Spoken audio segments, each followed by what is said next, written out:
हरि राम रूप से भगवान शेष लखन लाल के रूप से महामहिम श्री सियाजू और साथ में निषादराज गुह भगवान गंगा जी को प्रणाम करके आचमन करके अब उस पार जाने के लिए देखा तो बहुत भक्त प्रवीण होता है। संसारी जन प्रवीणता शब्द को लेते हैं बड़ी चतुराई से दूसरे के साथ छल कपट करके बच जाना, बोले बहुत चतुर है। नहीं, राम ही भजहि ते चतुर नर। चतुर वो है जो माया के जाल से अपने समय को बचा के और नाम जप कर रहे हैं, वो बड़े चतुर है। माया ने उनको फंसाया और वो उस माया के फांस में अपने चित्त को बचा करके राधा राधा बोल रहे, बोले बहुत चतुर है, बड़ा प्रवीण है। केवट निषादराज गुह अलग है, ये केवट। इसने देखा आज तो ब्रह्मा ने हमें कृतार्थ कर दिया, हमारे भाग्य बड़े कर दिए। और 10 हाथ दूर नाव। प्रभु मुस्कुराए, भाई पार जाना है, नाव नजदीक ले आओ। नहीं महाराज, नाव तो नजदीक नहीं लाएंगे। क्यों? तुम तो कार्य ही करते हो, इस पार से उस पार ले जाना। प्रभु हमने सुना है आपकी चरण रज में बड़ा जादू है। वो एक गौतम ऋषि की पत्नी अहिल्या जी पाषाण बनी थी, आपका चरण छू गया तो स्त्री बन गई। महाराज मुझे डर लग रहा है, एक तो वैसे ही घर में स्त्री लड़का बच्चा, इसी से हमारा परिवार चलता है। अगर मेरी नाव स्त्री बन गई तो और हम कोई व्यापार जानते नहीं, वैसे ही खर्चा पूरा नहीं हो रहा, एक और हो गई तो समस्या आ जाएगी। तरनी मुनि घरनी हो जाई, बाट परे मोरी नाव उड़ाई। यही प्रतिपालों सब परिवारू, नहीं जानो कछ और कबारू। और कोई मैं व्यापार नौकरी आदि करता नहीं हूं, यही मेरा व्यापार है। और अगर कहीं मेरी नाव स्त्री बन गई तो समस्या बढ़ जाएगी। अगर आप पार जाना चाहते हो तो एक बार आज्ञा कीजिए, मैं आपके चरण पखारूंगा और फिर देख लूंगा कि कोई जादू ऐसा नहीं है कि स्त्री बना दे, फिर मैं अपनी नाव में बैठा लूंगा। जो प्रभु पार अवसी गा चहु, मोहि पद पदुम पखारन कहू। बातचीत में ज्यादा समय बर्बाद न किया जाए। प्रभु यदि आप पार जाना चाहते हो तो मुझे आज्ञा कीजिए, मैं आपके चरण धोऊं और आदर सहित नाव में बैठा लूं। लक्ष्मण ने देखा बड़ी बड़ी बात कर रहा है, बोले प्रभु बिना चरण धोए आपको नाव में तो आने नहीं देंगे। और लक्ष्मण जी, ये आप धमकी किसी और को दीजिए। आज मेरे इतने बड़े भाग्य खुल गए हैं कि मुझे कुछ सुहाई नहीं दे रहा। आप मारोगे ना, मेरे बड़े भाग्य। मरना क्या बड़ा भाग्य होता है? बोले जब कहीं कोई पूछेगा कि वो केवट मारा गया, किसने मारा? बोले रघुनाथ जी के प्रिय भाई लखन लाल ने। कहां मरा? गंगा में। अपराध क्या था उसका? चरण पखारना चाहता था। गवाही कौन है? साक्षात रघुनाथ जी। इससे बड़ा भाग्य हमारा क्या होगा? भरुतीर मारे लखन पे, जब लग न पाए पखारी हो। जब तक चरण नहीं धो लूंगा आपको पार नहीं। जब केवट के ऐसे बैन सुने, वचन सुने, सुनी केवट के बैन, प्रेम लपेटे अटपटे, बिहसे करुणा ऐन, चितई जान की लखन तन। सिया जी और लखन जी की तरफ देखकर राम जी मुस्कुराए, कितना प्रवीण भक्त है, प्रेम से लपेटे हुए अटपटे वचन सुनकर प्रभु हंस पड़े। प्रभु ने कहा, भाई तुम्हारी नाव ना स्त्री बने और मुझे पार जाना ही है, तुम उपाय कर लो। कृपा सिंधु बोले मुस्काई, सोई कर जेहि तब नाव न जाई।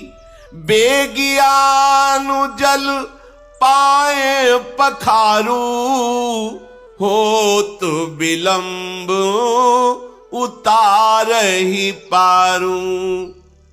कृपा समुद्र भगवान श्री राम मुस्कुरा कर बोले, भैया तू वही उपाय कर जिससे तेरी नाव बच जाए। तुझे चरण ही पखारना है, जल्दी कर, चरण धो और मुझे पार उतार दे। देखो, प्रभु का कृपा प्रसाद प्राप्त करके तुरंत भवसागर से पार हो जाते हैं जन। आज प्रभु निहोरा कर रहे केवट से, मुझे पार कर। जासु नाम सुमिरत एक बारा, उतरहि नर भव सिंधु अपारा। सोई कृपालु केवट ही निहोरा, जेहि जगु कीयति हूँ पगहु ते थोरा। जिनका नाम स्मरण करने से अपार भव समुद्र संसार से जीव तर जाता है, जिन्होंने 3 पग पृथ्वी मांगी और 2 में ही नाप ली, वो केवट से निहोरा कर रहे गंगा पार करने के लिए। परम कृपालु प्रभु जी के वचन सुनकर गंगा जी भी अंदर ही अंदर बड़ी आनंदित हो रही कि मैं जिनकी चरण धोवन हूं, प्रभु निहोरा कर रहे मेरे से पार जाने के लिए। ओहो, साक्षात महा सामर्थ्यशाली होते हुए केवट से प्रार्थना कर रहे हैं। गंगा जी प्रभु के नख कांति को देखकर अपने प्रगट स्थान, यहीं से प्रकट हुई, बहुत प्रफुल्लित हो रही है। आज मैं धन्य हो गई गंगा जी के। प्रभु ने कहा, शीघ्र करो ना, रुको महाराज, पहले से व्यवस्था की। कठौता लाया, कठौती ले, कि अगर बनेगा भी ना तो कठौता लड़का बनेगा, नाव खेने के काम में आएगा। केवट राम रजाय सुपावा, पानी कठवता भरी ले आवा। अति आनंद उमगी अनुरागा, चरण सरोज पखारन लागा। बरसी सुमन सुर सकल सिहाही, यही सम पुण्य पुंज को नाही।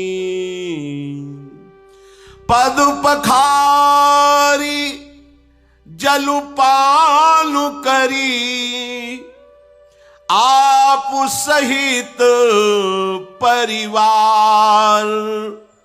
पितर पारु करी प्रभु ही पुनि, मुदित गयो ले पार।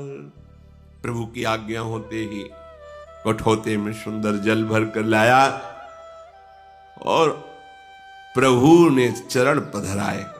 अब वो बहुत आराम आराम से प्रभु के कोमल चरणारविंदों को धो रहा है। कैसी प्रेममयी दशा केवट, उसे देखकर बड़े बड़े ऋषि मुनि देवता पुष्पों की वर्षा कर रहे। धन्य भाग जो मुनियों के ध्यान में आने वाले चरणारविंदा, साक्षात केवट उन्हें धो रहा है, चरण कमल धोता जा रहा है। हृदय आनंद से लबालब भरा है, रोमांच हो रहा है। प्रभु ने कहा शीघ्र करो। उसको तो सुध ही भूल जाती, चरण पकड़ करके फिर धोती। प्रभु ने कहा जल्दी करो, मुझे पार जाना है। अपने वस्त्र से भी प्रभु के चरण पूछे, अहो भाग्य। फिर जो चरणोदक है पान किया।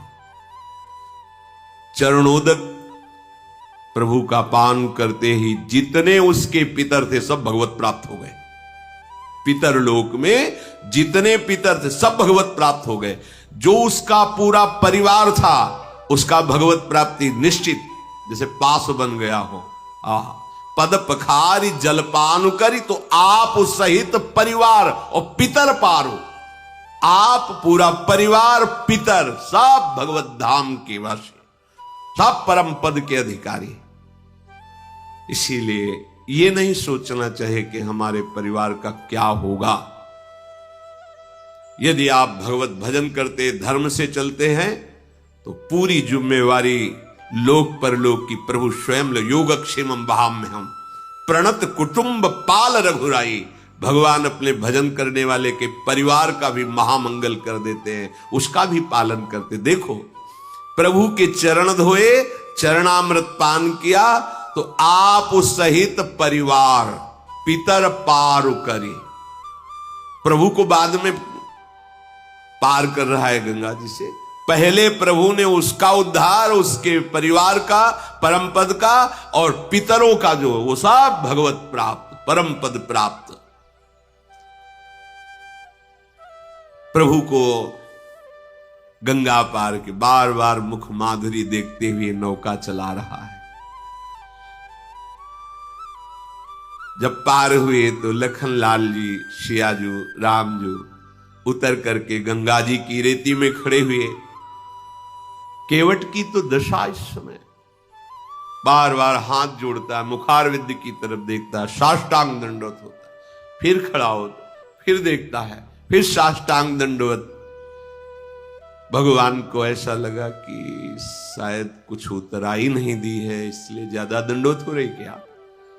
सब कुछ जैसा प्रभु को लग रहा है कि देना चाहिए उतराई। प्रभु सकुच यही कछु नहीं देना, इसको तो कुछ दिया नहीं। देखो हमारे प्रभु का स्वभाव देखो, सब कुछ दे दिया पर क्या सकुच है, इसको कुछ दिया नहीं। इसीलिए इनके समान केवल यही है। उसको परम पद, उसके परिवार को परम पद, उसके पितरों को परम पद। देवता ऋषि मुनि केवट की प्रशंसा करके पुष्प बरसा रहे, जगत बंदनी बना दिया। और प्रभु को सकुच क्या है? प्रभु इस सकुच यही नहीं कछु, इसको तो अभी कुछ दिया नहीं है। तो पिय ही की सिय जान निहारी, मणि मुदरी मन मुदित उतारी। कहे वो कृपालु ले ही उतराई, केवट चरण गहे अकुलाई। नाथ आजू मैं काह न पावा, मिटे दोष दुख दारिद दावा। बहुत काल में किन्ह मंजूरी, आजू दीन विधि बनी भली पूरी। अब कछु नाथ न चाहिए मोरे, दीन दयाल अनुग्रह तोरे। प्रभु के हृदय की बात जानने वाली सियाजू ने अपनी अंगूठी उतारी जो मणि जटित थी, कहा प्रभु दे दीजिए। प्रभु से अंगूठी के लेके कहा ये उतराई ले लो। विकल हो के चरणों में, प्रभु अब कुछ नहीं चाहिए, आपने जो दिया है। बहुत जन्म जन्म से मेहनत करता रहा, जन्म जन्म न जाने किस योनि में गया, क्या क्या कर्म किए। नाथ आज हमें पूरी मंजूरी मिल गई। क्या पूरी मंजूरी क्या है? आपके चरणारविंद का स्पर्श, आपके चरणों की सेवा और आपके चरणों का प्रेम। अब नाथ मुझे कुछ, अब मैं तृप्त हो गया हूं, अब कृतकृत्य हो गया हूं, अब कोई चाह नहीं रह गई है। नाथ आपको पा लिया तो आज सब कुछ पा लिया, अब कुछ पाना बाकी नहीं रहा। मेरे दोष, मेरे दुख, मेरी दरिद्रता सब नष्ट हो गई। आपके चरणों का स्पर्श करते ही मेरे हृदय में जो परमानंद, अब इससे बढ़कर कोई भेंट नहीं है। दीनदयाल आप कृपा कीजिए, अब मुझे कुछ देकर ऐसी बात, अब मुझे कुछ नहीं चाहिए। प्रभु बार बार करे कि ले लो ना, नहीं ठीक है, वो सब ठीक है, आप ले लो। जब केवट ने देखा बार बार प्रभु आज्ञा कर रहे, तो हाथ जोड़ के कहा, प्रभु अभी नहीं, जब आप लौट के आओगे ना वनवास पूरा करके, फिर आप जो दोगे मैं प्रसाद समझकर स्वीकार कर लूंगा। फिरती बार मोहि जो देवा, सो प्रसाद में सिर धरि लेवा। अभी तो नहीं प्रभु, अभी तो जो दिया है तृप्त कर दिया। हे नाथ बहुत कीन प्रभु लखन सिंह, नहीं कछु केवट ले, विदा कीन करुणा यतन। ध्यान दीजिए, बहुत प्रयास कर रहे हैं प्रभु लक्ष्मण जी, सिया जी, लेकिन केवट कुछ नहीं ले रहा। भगवान फिर दे रहे हैं। क्या? ये मिलना बड़ा कठिन है। बहुत कीन प्रभु लखन सिय, नहीं कछु केवट लेई, तू विदा कीन करुणा यतन, भगति विमल बर देई।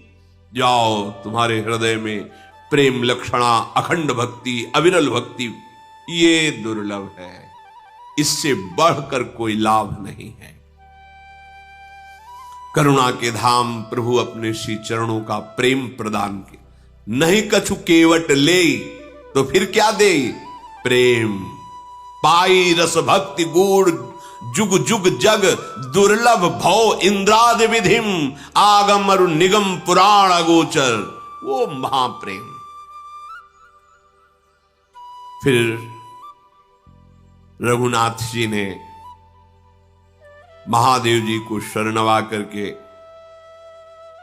गंगा जी से नमन करके आज्ञा ली। सीता जी ने भी गंगा जी को प्रणाम किया और कहा, आपके आशीर्वाद से 14 वर्ष पूरे होकर जब वापस होंगी तो आपको पुनः प्रणाम करेंगी, आपकी आराधना करेंगी। पति देवर संग कुशल बहोरी, आय करो जेहि पूजा तोरी। आप ऐसी कृपा कीजिए। तो गंगा जी की धारा से वाणी प्रकट हुई।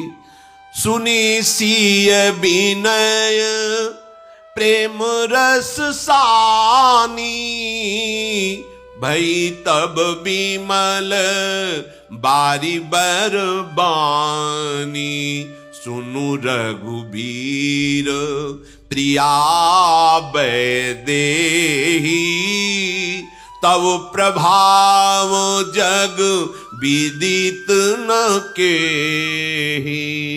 लोकप होहि बिलोकत तोरे, तो ही से वही सब सिद्धि कर जोरे। तुम जो हम ही बड़ी विनय सुनाई, कृपा कीन मोहि दीन बड़ाई। तदपि देवी मैं देवी असीसा, सफल हो निहित निज बागीसा।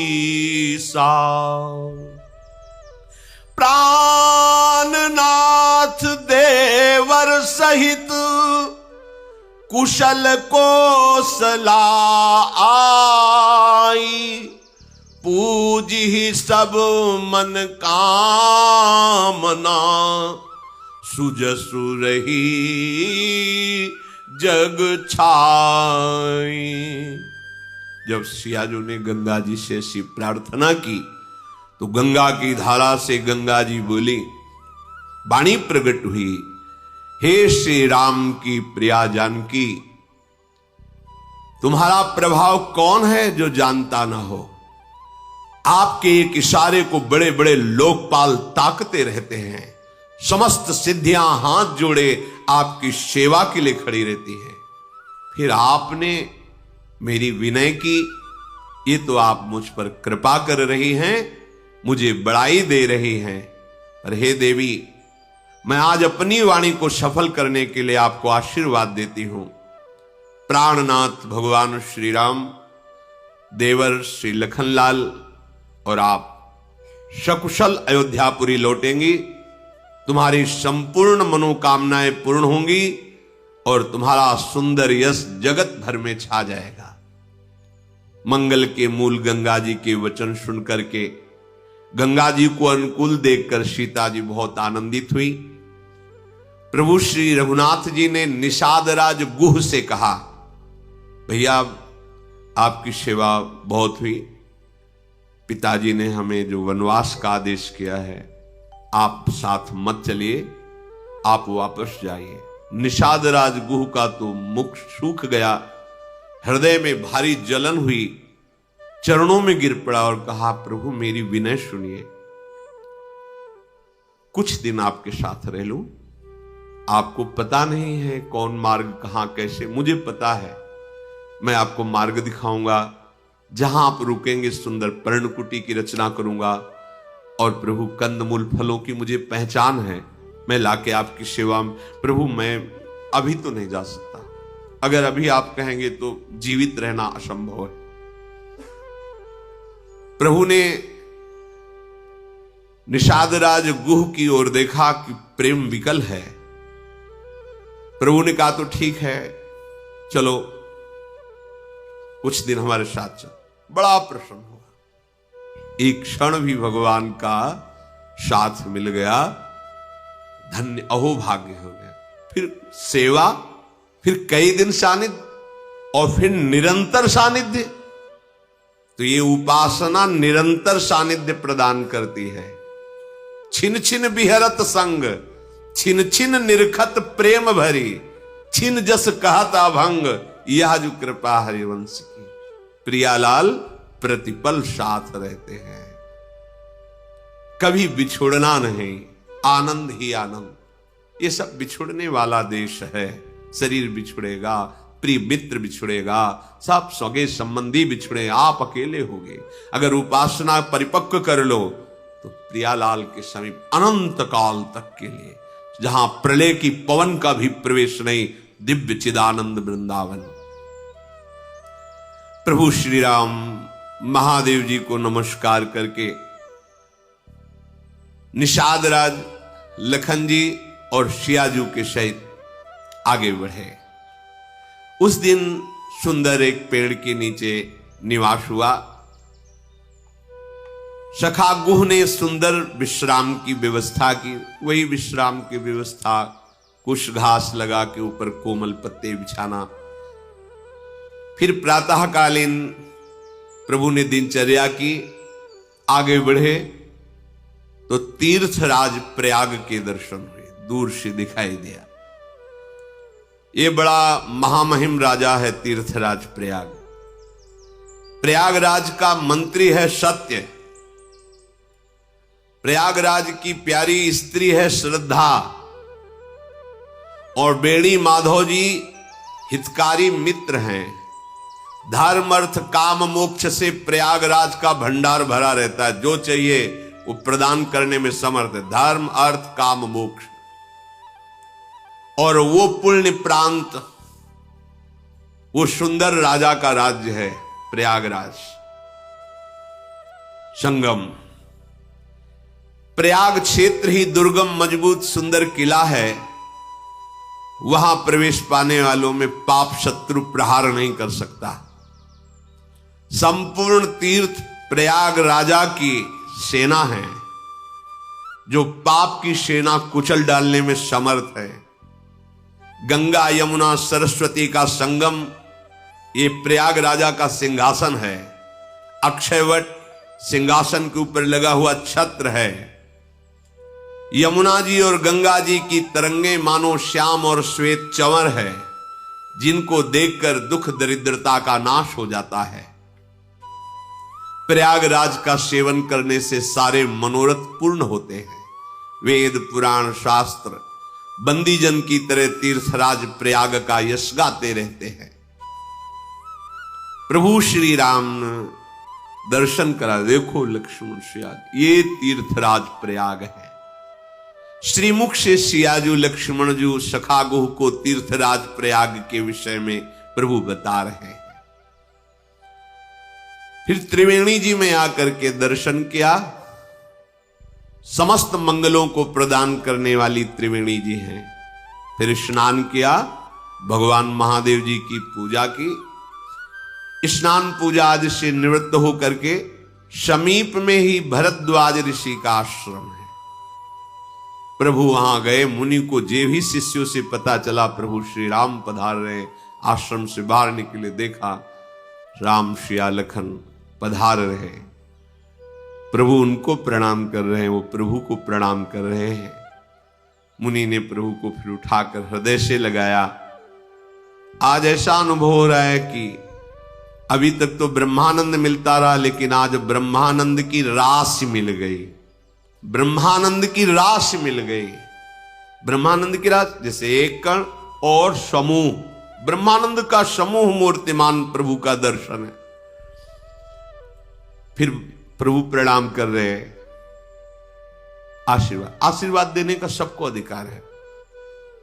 ये नहीं कि बड़े हैं तो हम आशीर्वाद, हमारे यहां श्री लाडली जी को, लालजू को, आचार्य को, गुरुजनों को आशीर्वाद दिया गया। ये प्रेम की सामर्थ्य देखो। देखो आचार्य हैं हमारे, परम गुरु हैं, पर चिरजीवो तारानंदन चिरंजीवी हो। आचार्य को लाडली जो थारो अविचल रहो जो, यह जोरी अविचल वृंदावन, चिरंजीवी जोरी, चिरजीवो भूतल यह जोरी आशीष। प्रेम में सामर्थ्य होती है। सामर्थ्य ये केवल प्रेम में है, नहीं तो हम इनको आशीर्वाद क्या दें? हम तो इनके चरण आश्रित हैं। हां, उन्हीं के चरण आश्रय के बल से उनको आशीर्वाद देते हैं। ऐसा ही भरद्वाज जी ने किया। प्रभु प्रणाम मुद्रा में दीन आशीष मुनि सौर अति आनंद वस जानी, लोचन गोचर सुकृत फल मनोहु किए विधियान। प्रभु को आशीर्वाद देते हुए मन में ऐसे प्रफुल्लित हो रहे, और आज लगा कि हमारी साधना तपस्या सुकृतों का सारा फल मूर्तिमान होकर सियाराम जी के रूप में सामने विराजमान है। परस्पर कुशल प्रश्न हुए, फिर आसन दिया, प्रेम सहित प्रभु का पूजन किया। प्रभु विराजमान है। अच्छे अच्छे अमृत के समान कंदमूल फल पहले ही ब्रह्मचारी जन ले आए, वो प्रभु को अर्पित किए। प्रभु ने उन फल को सखा जो निषाद राजगुह उनको दिया। फिर सिया लक्ष्मण सहित प्रभु स्वयं फल पाए और बहुत सुख का अनुभव कर रहे हैं। हाथ जोड़े हुए भरद्वाज जी कहते, आजु सुफल तपु तीरथ त्यागू, आजु सुफल जप जोग विरागू। आज मेरा तपस्या, तीर्थ स्नान, त्याग, जप, योग, वैराग्य आज सफल हो गया। क्यों? क्योंकि आपका साक्षात्कार हुआ। सब साधना का फल क्या है? प्रभु का साक्षात्कार हो जाना। लाभ अवधि सुख अवधि न दूजी, तुम्हारे दरस आस सब कुछ। इससे बड़ा कोई लाभ नहीं, इससे बड़ा कोई सुख नहीं, क्या अपने नेत्र प्रभु को देख पाए एक बार, यह संभव नहीं है। ये मलिनता ऐसा अंदर कमजोरी पैदा कर, हम कहां प्रभु को देख पाएंगे। नहीं नहीं, हम कोई और जाति के नहीं हैं, हम कोई और किसी के नहीं हैं, प्रभु कोई और नहीं है, वही अपने हैं, वही अपने, उन्हीं का अंश हो। अपने से मिलने में क्या परेशानी? आपने प्रभु को अपना नहीं माना, व्यक्ति वस्तु स्थान को अपना माना है, इसलिए आपको लगता है कहां भगवान, कैसे भगवान मिलेंगे। हम आपको सच्ची बात कहते, प्रभु को प्राप्त करने जैसा सरल कार्य कोई नहीं है, क्योंकि वो है, हमारे है। बस कठिन कार्य है संसार के संबंध को त्यागना। प्रभु का मिलना कठिन नहीं है। पहले ऐसा लगता था कि भगवत प्राप्ति बहुत कठिन, फिर श्री जी की कृपा से यह बात समझ में आई कि भोगों का त्याग करना, संसार के राग का त्याग करना कठिन है, भगवत प्राप्ति कठिन नहीं है। इसीलिए कठिन शब्द लगा देते हैं कि इधर हम छोड़ नहीं पाते, उनको अपना नहीं कह पाते। अगर उनको अपनापन दे दीजिए तो आपको खुद बताना नहीं पड़ेगा, वो आपके मानस पटल पर, आपके हृदय सिंहासन पर खेलते नजर आएंगे। वो हैं, यही हैं, अभी हैं, इसी समय हैं, पर हमारी चाह नहीं है, हमारा कोई अपना है, हमारा कोई बल है, कोई और आस है, कहीं और विश्वास है। इसलिए हृदय में बैठे हुए भी मुनि की तरह शांत है। नहीं, अभी लीला बिहारी की लीला प्रकाशित हो जाए, यदि उनके सिवा कोई आपके जीवन का अस्तित्व ना हो। जब तक कर्म वचन मन से छल छोड़कर मनुष्य आपका दास नहीं हो जाता, तब तक करोड़ों उपाय करे वो आपको नहीं देख पाएगा, वो स्वप्न में भी ये सुख प्राप्त नहीं कर पाएगा।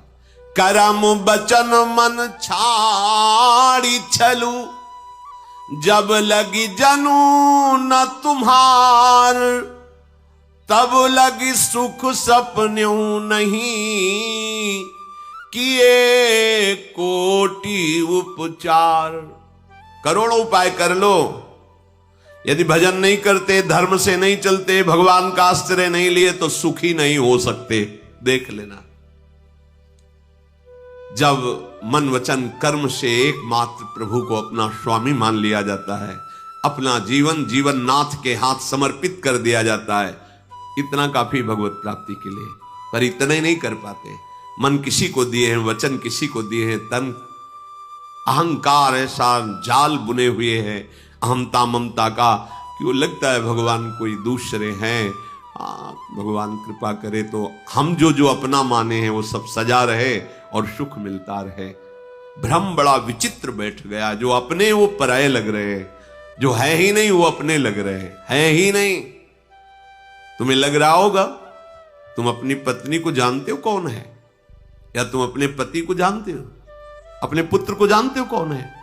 कुछ पता नहीं, बस माने हो मेरा पुत्र। आपने पांच भौतिक शरीर का परिचय प्राप्त किया कि उस महान सामर्थ्यशाली भगवद अंश का परिचय प्राप्त किया, दोनों को नहीं जानते हो।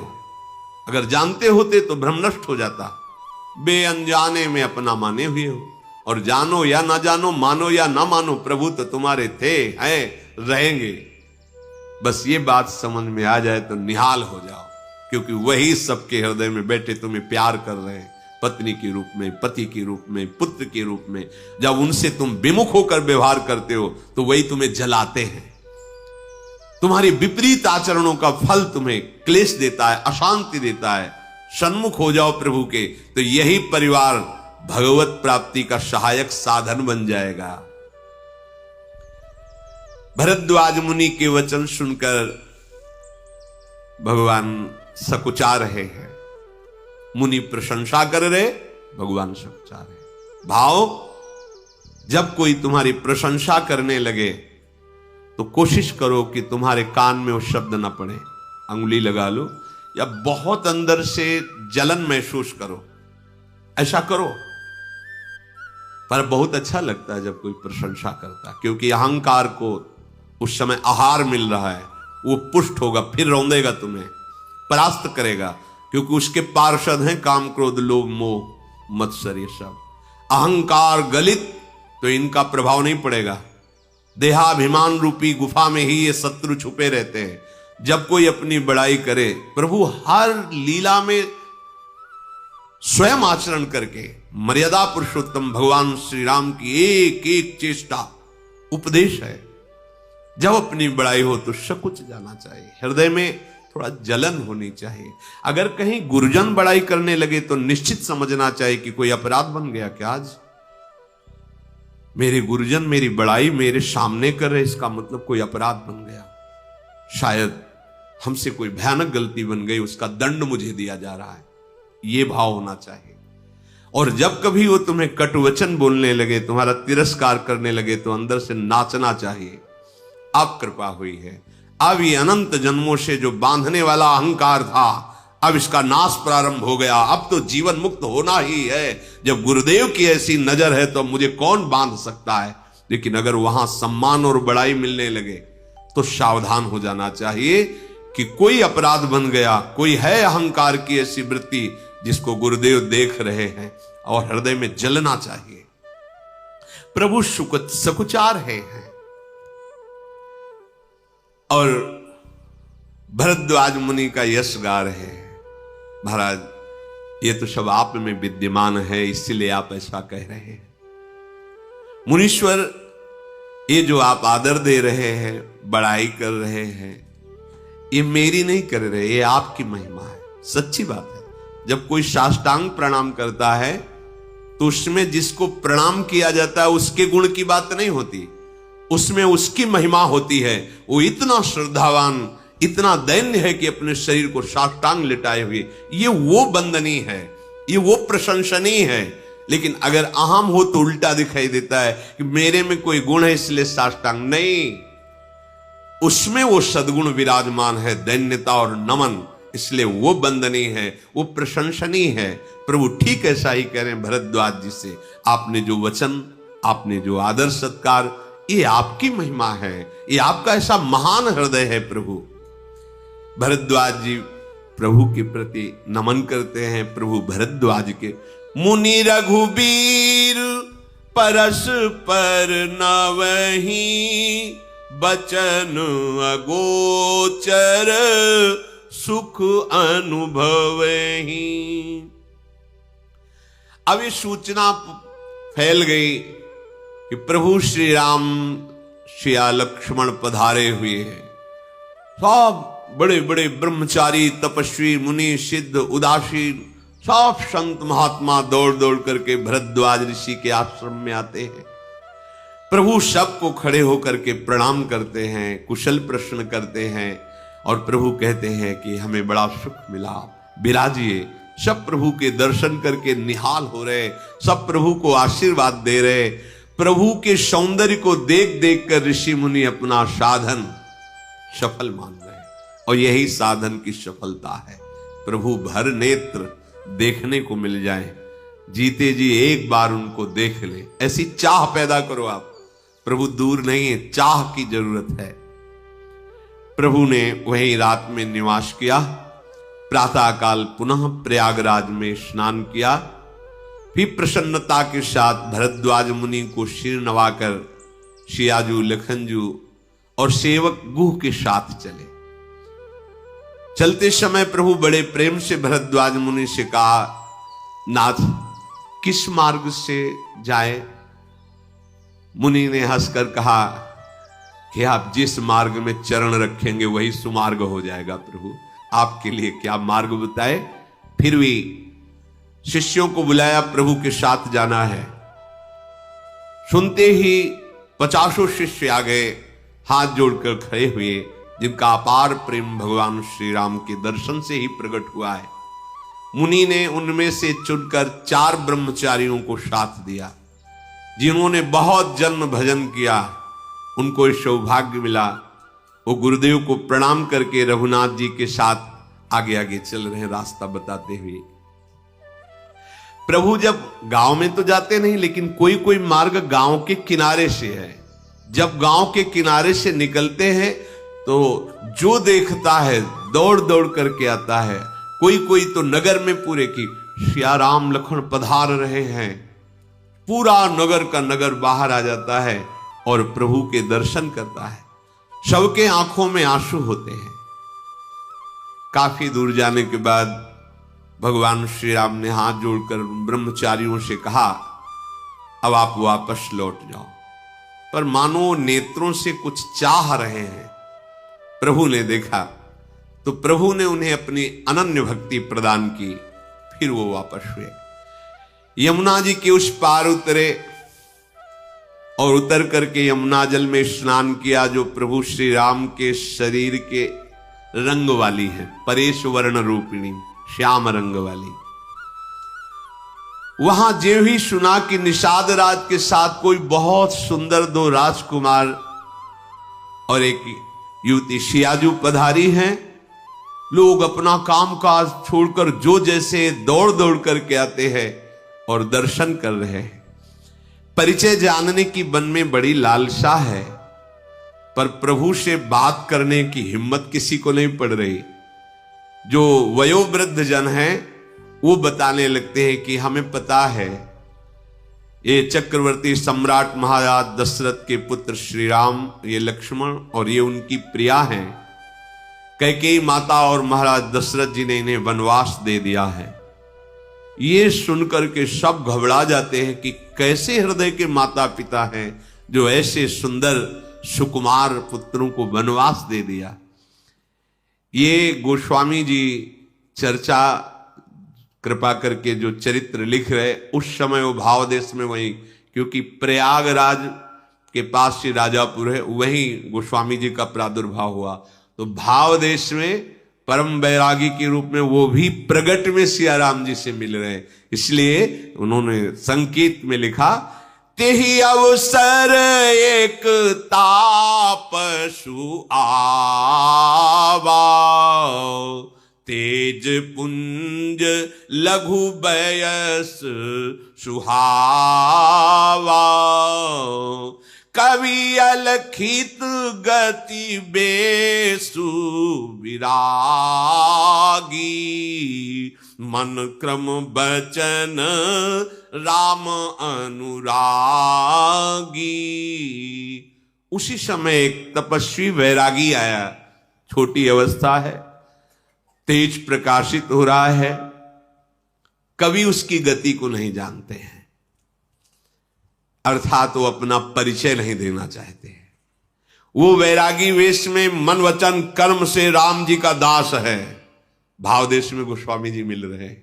जब प्रभु तीर्थराज प्रयाग के पार किया, वही राजापुर है, मानो गोस्वामी जी ये भाव देख रहे, मैं भी दौड़ करके गया, मन क्रम वचन से राम जी के दास हैं। इसीलिए कोई लिख रहे, कोई एक ताप, और ये लिख रहे कि कभी उसे प्रकट नहीं करना चाहता।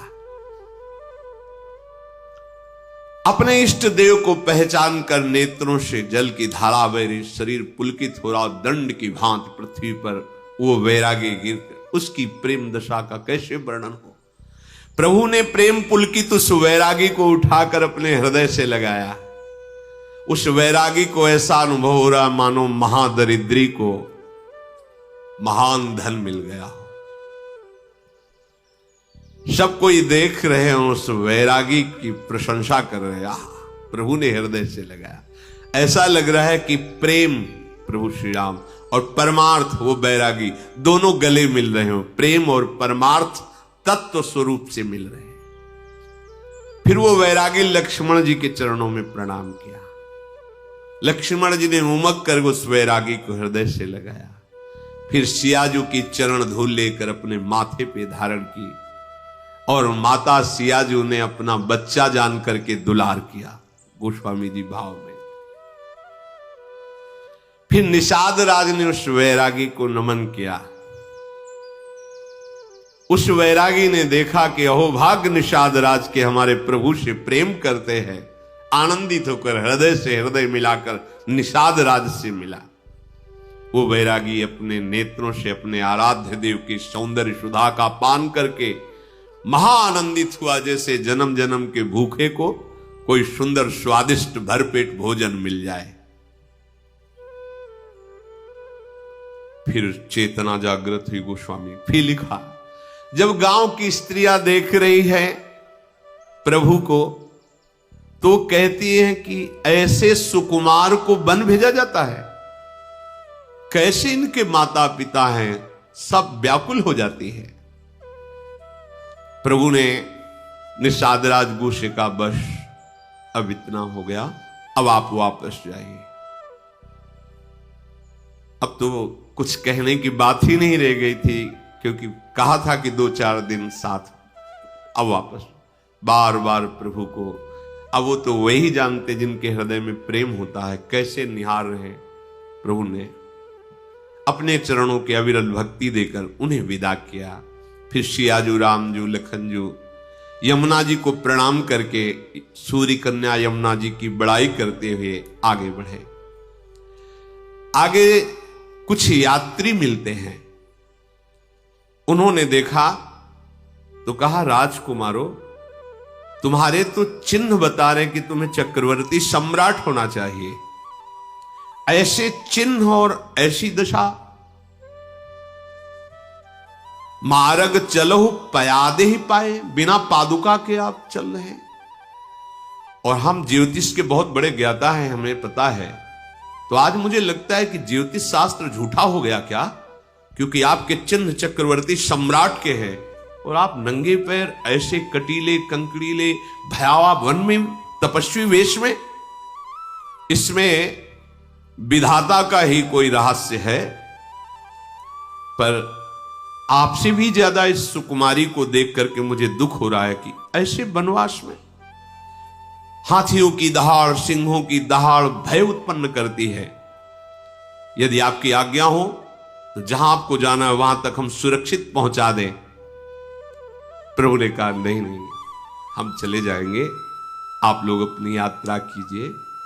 वो प्रेम आंसुओं से युक्त हो जाते हैं। भगवान के एक एक शब्द प्रेम अमृत से भरे हुए हैं। प्रभु जिस गांव पूर्वे नगर के बगल से निकलते हैं, देवता लोग प्रणाम करते हैं उस गांव नगर को।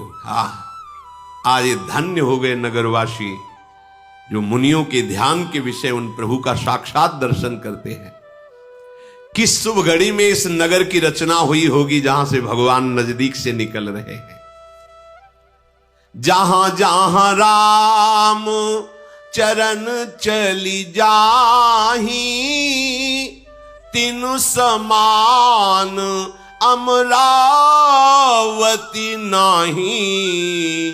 पुण्य पुंज मग निकट निवासी, तिन्हि सराहि सुरपुर बासी। जे भरि नयन बिलो कहि रामहि, सीता लखन सहित घन श्यामहि। जहां जहां प्रभु श्री चरण पधराते हैं, उस स्थल के समान अमरावती भी नहीं है। वहां आसपास रहने वाले जो नगर नारी हैं, उनके पुण्यों की बराबरी देवता भी नहीं कर सकते, क्योंकि भर नेत्र प्रभु को देख रहे हैं। प्रभु जिस सरोवर का जल आचमन करते हैं, प्रभु जिस नदी में अवगाहन करते हैं, ऋषि मुनि देवता सब उसकी बड़ाई करते हैं। प्रभु जिस वृक्ष के नीचे विराजमान हो जाते हैं, कल्प वृक्ष उसकी बड़ाई करता है। जो रजकण प्रभु के श्री चरणों से युक्त हो गए, महामहिम होकर भूमि अपने भाग्य सराती है। प्रभु जैसे जैसे आगे बढ़ते हैं तो धूप न लगे ऐसे बादल छाया करते हुए जा रहे हैं। देवता आगे ही आगे फूल बरसाते, जिसमें प्रभु के श्री चरणों में कोई कंकड़ आदि न चुभ जाए। सुंदर वन की शोभा पशु पक्षियों को दिखाते हुए प्रभु जा रहे। देखो सियाजू, वो हिरण मंडली, वो मोर मंडली। ऐसे जब किसी गांव के आगे जो गांव पड़ता है, तो पहले ही पीछे गांव वाले वहां दौड़ के चले जाते हैं, बता देते श्री राम जी आ रहे हैं, चलो सब दर्शन करने। बड़े बूढ़े स्त्री बालक सब दौड़कर बाहर निकल आते हैं। राम लखन सिया जी के रूप को देखकर सब ऐसे हो जाते जैसे चित्र में लिखे हुए, प्रेमानंद में मगन है, शरीर पुलकित है। उनकी दशा वर्णन नहीं की जा सकती, मानो कोई गरीब आदमी चिंतामणि का ढेर पा गया हो। एक दूसरे को पुकारते हैं, अरे भाग के आ, नेत्रों का लाभ ले, कार्य तो फिर हो जाएगा। कोई प्रभु के श्री अनुराग में भर गया, उनके साथ साथ चल रहे, प्रभु समझाते आप अपने नगर में रहिए। कोई उनके नेत्रों की छवि हृदय में पहुंचने पर ऐसा समाधिस्थ है कि आंख ही नहीं खोल पा रहा है। किसी का शरीर शिथिल, किसी की मन वाणी शरीर एक साथ सब। जब प्रभु ने उस नगर के वासियों को इतना प्रेम विवश देखा, कुछ लोग दौड़ करके आगे गए, कहा प्रभु ये वट वृक्ष है, थोड़ी देर बैठ जाओ, हमारे अहोभाग्य। प्रभु ने कहा ठीक है। तो तत्काल ग्राम के लोग नरम नरम घास ला करके ऐसे बिछा देते, प्रभु बैठ जाते हैं। वो लोग घड़े में भरकर पानी लाते हैं, प्रभु यदि थोड़ा भी आप पी लेंगे तो हमें बड़ा सुख होगा। प्रभु उनकी भाव की रक्षा के लिए उनके घड़े से जल पीते हैं। सियाजू लखन रामजू विराजमान हैं। जो ग्रामीण स्त्रियां हैं वो सियाजू की तरफ देखती हैं और पूछना चाहती, पर हिम्मत नहीं पड़ रही। ऐसा सौंदर्य, ऐसा तेज प्रभु है साक्षात। करोड़ों कामदेव मोहित हो जाए ऐसे प्रभु श्री राम। करोड़ों बिजलियों की कांति सियाजू की, लक्ष्मण जी गोरे तक अद्भुत शोभा। जटा मुकुट शीसनी सुभग, उरभुज नयन विशाल। शरद परब विदु बदन बर, लसत स्वेद कन जाल। जटा का मुकुट है, विशाल वक्षा स्थल, विशाल भुजाएं, विशाल नेत्र, खिला हुआ चंद्रमा की तरह मुख कांति। चलने के कारण छोटी छोटी भाल पर पसीने की बूंदें, मनोहर जोड़ी। जो देखता है अहो भाग्य। प्रेम के प्यासे गांव के सब लोग घेर लेते हैं प्रभु को। गांव की जो स्त्रियां हैं वो धीरे धीरे नजदीक जाती है सियाजू के। पांव लगी, गांव की चरण छुई, पांव लगी। गांव में ऐसी भाषा, पांव लगी मतलब आपके चरण छूते।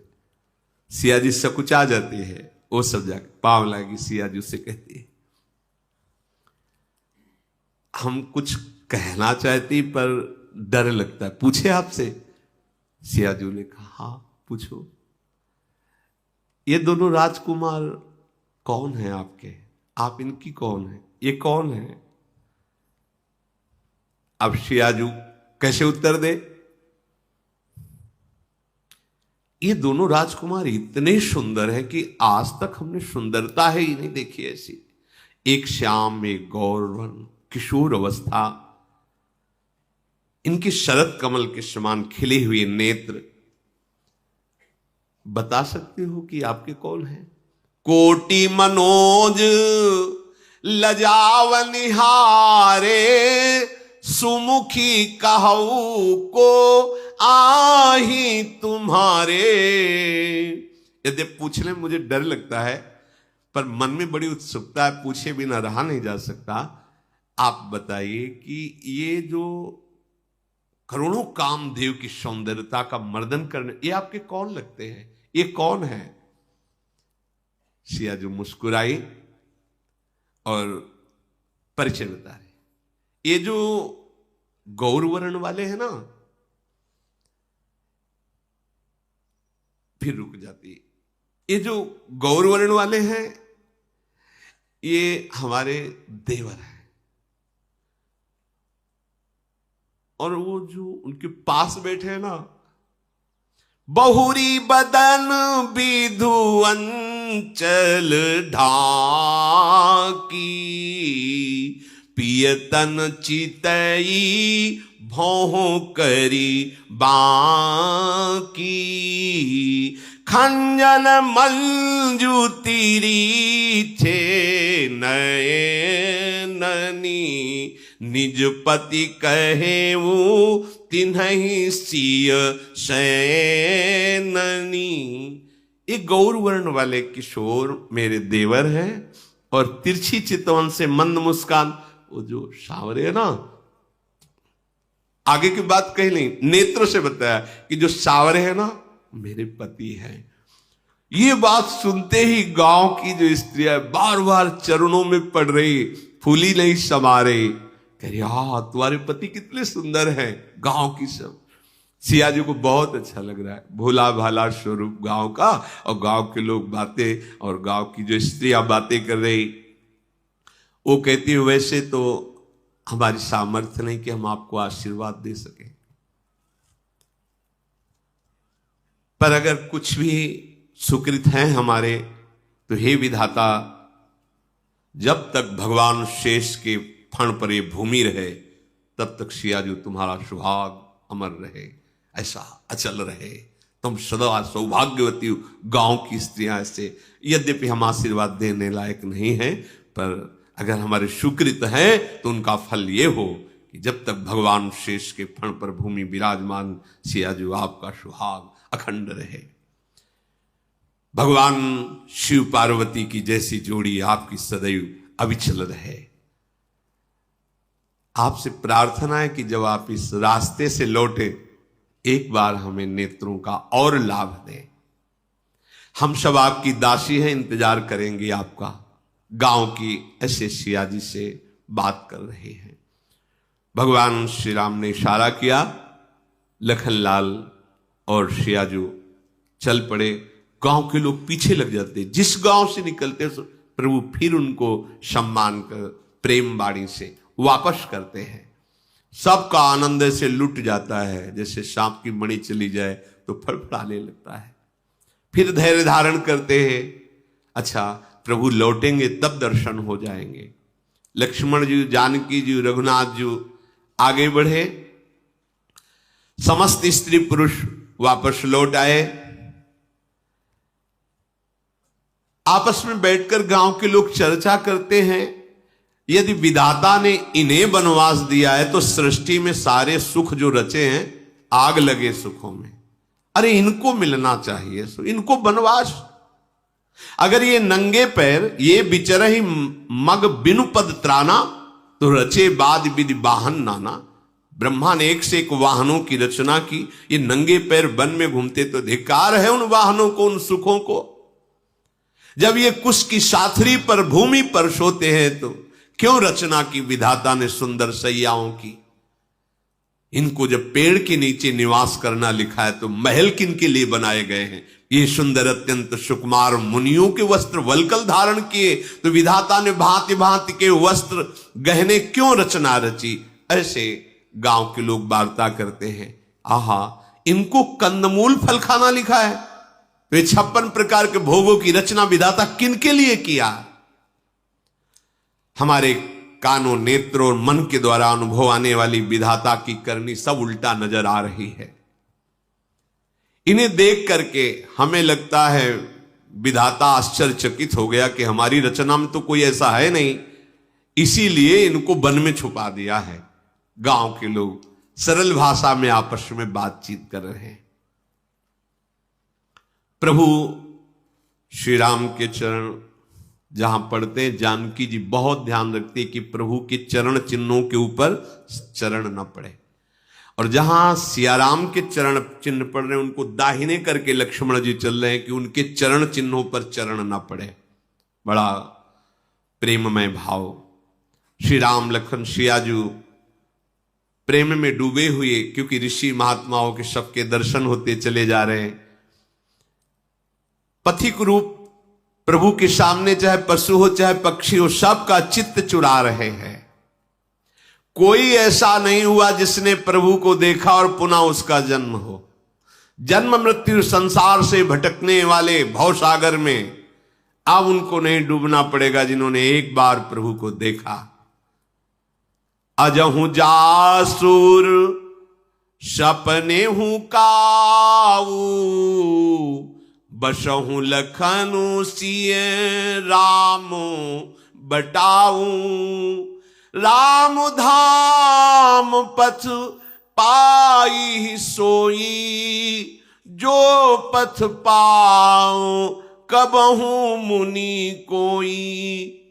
यदि एक बार भी स्वप्न में सियाराम लक्ष्मण का साक्षात्कार हो जाए तो कह रहे हो परम धाम को प्राप्त कर लेता। फिर साक्षात दर्शन।